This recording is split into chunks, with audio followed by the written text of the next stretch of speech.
If you want to receive a push notification whenever someone follows you on X, formerly Twitter, this quick tutorial will show you exactly how to turn that setting on in just a few taps. This is a simple way to stay updated in real time, especially if you want to keep track of new followers as they come in. And if you find this video helpful, make sure to hit like and subscribe for more quick tech tutorials like this. Let's get started. First, open X and look at the left navigation bar. If you do not see all the options right away, click More to expand the menu.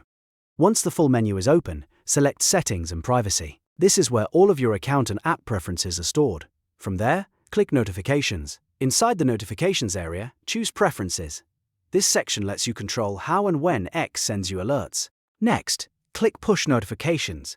This is the part that controls notifications that appear directly on your phone or device. Now look for the option labeled New Followers. Turn that toggle on so you can receive a push notification every time someone new follows your account. Once that setting is enabled, you are all set. From now on, X will send you a push alert when you get a new follower, so you never miss it. If this video helped, please like the video, subscribe to the channel, and turn on notifications so you do not miss the next tutorial. Thanks for watching, and I will see you in the next one.